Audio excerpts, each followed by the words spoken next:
Another day, another modular cabinet na naman po yung ating natapos. Dito lang yan sa Barangay Talutlan, San Carlos City, Pangasinan. So, ito na po yung kanilang counterbar. At siyempre, meron tayong napakagandang stool bar na upuan. At dito rin, ganoon din. Ito yung kanilang display cabinet. Nilagyan na rin natin ng salamin para protection sa mga alikabok. So, pag bubuksan mo, dito lang. Pupush mo lang yan. Ayan. Bali, frameless na po yung nilagay natin na glass. Push to open lang. Ayan. So, marami pang pwedeng ilagay na display sila over. Ganun din, pag ibabalik mo, push lang din. Ayan.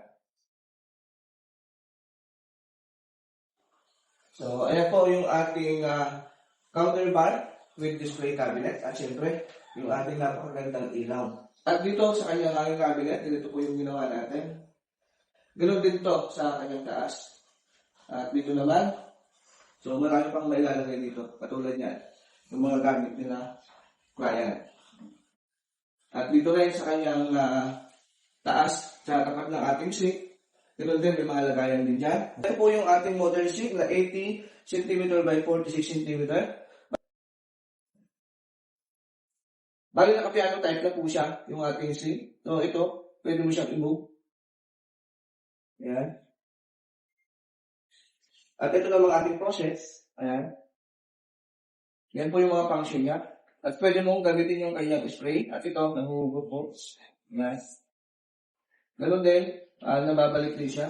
Ito naman yung sa baso. Pag ipupush mo dito yung baso, lalabas na yung tubig. At habang naghuhugas ka dito sa sink ng mga pinggan, baso, mga kutsara, etc. Dito, naglagay tayo ng pull-down dish rack. Ayan. So, habang naghuhugas ka dito, pagtapos mong maghugas, pwede mo lang ilagay dito yung mga pinggan, baso, mga bowl. Yan po yung function ng ating pull-down dish rack. So, balik doon sa taas niya, naglagay pa tayo ng isang shelves kung ano man yung pwede nilang ilagay doon.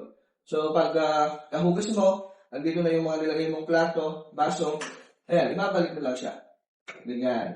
Yun pa rin, habang naghuhugas ka dito, siyempre kung kukulangin na yung ilalagay mong mga plato dito, mga baso, naglagay pa rin po tayo dito sa ilalim. Ayan. So, pull out para sa mga utensils. Ayan. Ganda.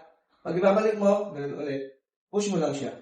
At dito, para sa mga baso, at dito naman, siyempre, para sa mga extra na pinggan pa, mga bowl, kaya, ayan, multi-function na po yung ating mga ginawa dito. Kung kukulangin lang dito, meron pa dito sa taas. Ayan. Yung ating pull-down dish rack. Siyempre, meron pa dun sa taas. Nilagay pa tayo ng extra shelves. So, ayan po yung mga nilagay natin dito ng mga lagay ng plato, kutsara, tinidor. At dito naman sa ating corner ng ating cabinet, bali ganito po yung ginawa natin. Ganito yung ating ginawang cabinet dito sa kanyang corner. So, bali ito, ang bukas niya dapat, ganito, naka 155 degrees siya. Kaso nga lang, syempre, yung ating windshield, kaya hindi na siya mabuksan ng sagad. Pero, ganun pa man, makakapaglagay pa rin yung mga gamit dito sa corner cabinet. At syempre, dito sa ating windshield, ito po yung mga function niya. Ito yung mga exhaust na hihigop dito pag nagluluto ka. Meron siyang mga number kung gusto mo lang, kung nahihinaan ka sa number 1, pwede mo nilagay sa number 2, meron din sa number 3. At ito, may ilaw pa siya. Habang nagluluto ka dito, may ilaw ka. At ganoon din dito sa taas ng ating windshield, ganito po yung ginawa natin dito. Ayan, so bali, may laman na, nakapaglagay na sila client. Ayan, bali 3 layer yung ating ginawa dito. So, napaka-usable yung ating ginawang kitchen dito. Walang masasayang na space. Ganun din, so close. At ganun din dito. Ayan, so may mga nalagay na din si client. 3 layer po yan. At dito naman sa ating modern na lutuan, ganito po yung ginawa natin dito sa kanyang ilalim. So, bali doon, sa kanto doon, may mga lagayan pa ng gamit. So, pwede yung mga malalaking kaserola or mga kaldero, kung ano man yung pwede pang ilagay doon. At dito naman, Pag binuksan mo to, andito na yung tangke. So, kagandahan nitong ating gas tank, ipupush mo lang dito, gamit yung paa, ayan, lalabas na po siya. So, ganun lang kadali pag just in case maubos itong kanilang gas tank, madali na lang siyang papalitan. Ganun din, pag ibabalik mo doon, push mo lang din siya. Ayan. So, wala tayong nasayang na space dito sa ilalim ng kanyang pinaka-lababo. At ganun din, habang nagluluto ka, siyempre, kailangan mo ng mga condiments. So, hindi ka na mamumblema dahil naglagay tayo dito. Ayan. Pull out mo lang siya. Ito, yung para sa mga condiments naman. So, bali gamit na gamit talaga yung mga space dito sa ilalim ng ating lababo. Ganun din, pag ibabalik mo, push mo lang din siya. At dito naman, para lang hindi masayang yung space dito, naglagay pa tayo ng isang cabinet. Naglagay pa tayo ng isang space dito. Just in case na meron man silang bibilhin na hagdan na maliit, pwede na lang ipasok dito.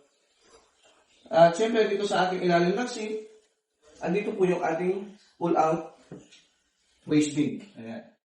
Bali, double na po siya. Bali, ang gagawin na lang dito, lalagyan ng black bag para, ayan, nag-pull out na po siya. So, bali, madami ng function yung ating ginawang modular cabinet dito. Pag ibabalik mo, ganun din, i-push mo lang din siya. So, ito pala yung mga kasama ng ating sink. Dito.